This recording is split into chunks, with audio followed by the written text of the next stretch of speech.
Albert, who has been your biggest stock riser since we've last met on the No Ceilings NBA show? The guy who moved up the most on my big board is Keaton Wagler from Illinois. And he's a guy that, Corey, we did a full podcast breakdown of his game for the Locked On Podcast Network. And we had a lot of fun doing that one. And we both, I think, walked away from that pod and obviously doing our deep dive on his game, being very impressed with the player, being very impressed with his skill set. Kind of came in a little unheralded, wasn't talked about a ton, but his play so far as a freshman for Illinois in a veteran-laden squad has been phenomenal. And the biggest thing that I wanted to highlight before I hand it over to you, because I know you have a lot of thoughts on Wagler as well, the biggest thing that stood out to me is his offensive versatility. And it is that versatility that has me dreaming and envisioning the type of player he could become on the NBA level. Because the biggest thing that stands out with Wagler when you turn on the tape and you look at him is that he's a bit of a slimmer, slighter frame type of guy, right? And I think when you see that, and yet you see how he plays and functions on the floor, he doesn't play like a skinny guy all the time. Like, I think there's some oomph to his game, some physicality to his game, a toughness to his game.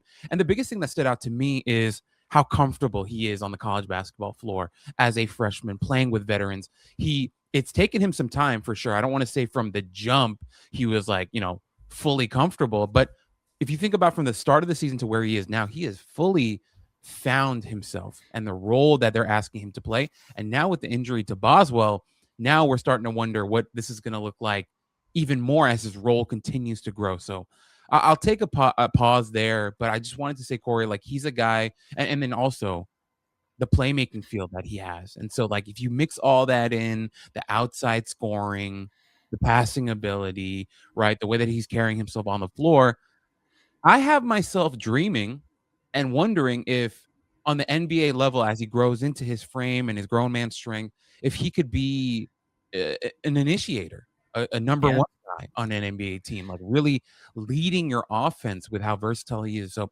I'll pause there to get your thoughts, Corey, but a guy that I moved him very high when we submitted our boards. But I moved him up again, actually, Corey. I saw. Yeah, at our time of recording right now, I actually moved him up to number 5 on my draft, on my big board. But once again, Corey, like, that's just how I feel right now. I'm not saying he's going to be number 5 forever, but that's how I feel, and I'm pretty convinced of it, and that's kind of where I'm at. He is your type. For sure. Like, you like guys who are big and can shoot the ball, with plus size, and I think there's a real world where he really starts to rise in a big way for a lot of evaluators in the space. I mean, he's now, like you said, with Boswell's injury, going to get a chance, I think, to lead the offense. And you said, like, can he be like a lead initiator at the next level and what that looks like? But one of the guys I keep looking at with Wagler and trying to compare him to somebody in the pros is Austin Reeves. And now that seems incredibly lofty, right? Because Austin Reeves is, I don't think people understand how great of a season that Austin Reeves is having.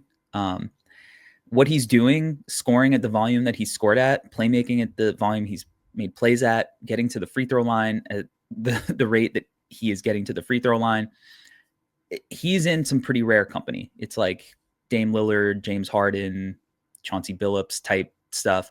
And so when I say that Keaton Wagler reminds me of Austin, it's, setting a pretty high bar. Right. But if you're going to have him at number 5, that's the kind of bar I think you think might be attainable. Mm-hmm. And I think that they share similarities, because I don't think anybody is saying that Austin Reeves is one of the most athletic players in the NBA, right?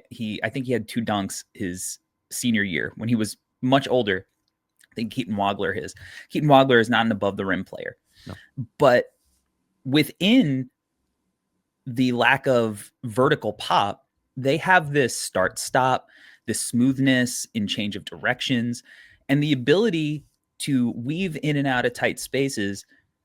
And it leads to them both getting to the free throw line at a very high rate. Keaton Wagler's free throw rate right now is 52.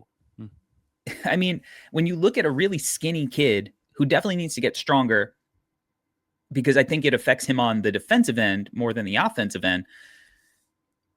I mean, he's not afraid to get into a body and create contact. He's perfectly comfortable with that, and it's part of the appeal.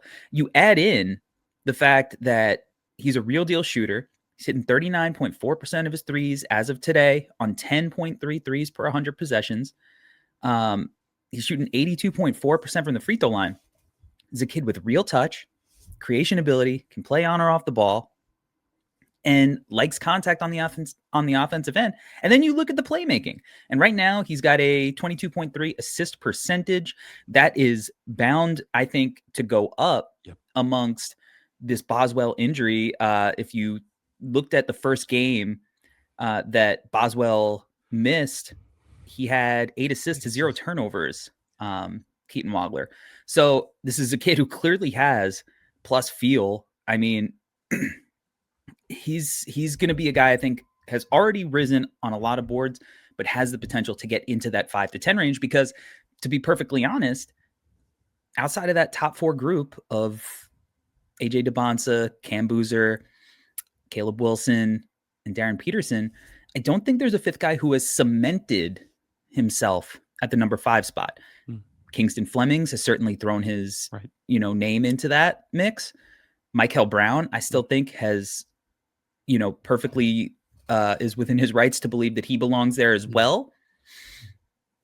Outside of that group, I mean, it's up for grabs.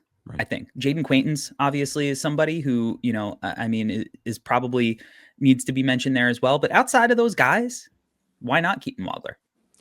Yeah. Yeah. And Corey, to your point, like, he deserves to be in that conversation with the way that he's played so far as a freshman, to do what he's done. I know that I kind of touched on that already, but to be able to do what he's done at this level this early on has been great. And I think the biggest thing for me, as we kind of wrap on Waggler, I don't know. I think there's like, you mentioned like the smoothness and the way that he can, start, stop, whatever. I think I mentioned this on our Lockdown pod too, but he kind of reminds me of like a drunken master, Jackie Chan drunken master type of thing, where he's like kind of the way that he flows, he'll catch you by surprise. He'll kind of put you to sleep because he seems like he's moving slow, and then he can burst a little bit and catch you off guard. And I think with Waggler, like, the versatility in terms of role too. I know I mentioned how I think he could be like a, initiator, that type, but he can play off ball. And we see that with Reeves, right? And I love that comp that you brought up, because with Austin Reeves, like playing with Luka, he can play off ball, spread the floor, but then if Luka's off the floor, he can initiate things for you and stuff like that. So I just feel like with Waggler, to your point, because no one's like really solidified themselves as the number 5 prospect, why not? And so for me at this point, with what I've seen and how I'm like projecting his game and just dreaming about what he looks like, because he's so confident, and he has such high feel and basketball IQ. Probably so has a chip on his shoulder too, being underranked, right? Correct. And so if his body fills out, right, and he gets his grown man strength, he could be terrifying, like genuinely terrifying. Like I wrote in my notes, I think there's a very real world where he's a 25 plus point per game scorer and maybe gets you 7, 8, 9 assists per game. And, those guys end up playing in the All-Star game. Those guys end up making all NBA teams. So that's where I'm dreaming right now. And I think I feel pretty good about it so far. Yeah. And I think you're well within your right. And look, it's hard to even be a number 1, but I mean, look at going back to the Austin Reeves example, right? Like, he's averaging over 25 points per game. And I think if you ask most people, he'd be the 3rd option on the Lakers. Stephen Gillespie, I thought, had an interesting comp for Waggler. Kevin Martin, I guess you could see it in kind of like the body type, the way they get into their shot. Waggler shot a lot prettier than Kevin Martin's. And then I really like the Derek White on offense, because I don't think Waggler is there defensively just because he doesn't have the strength, but he does have the lateral movement, the fluidity and whatnot. So I love it. Also love the Jackie Chan shout out. Rumble in the Bronx. Classic.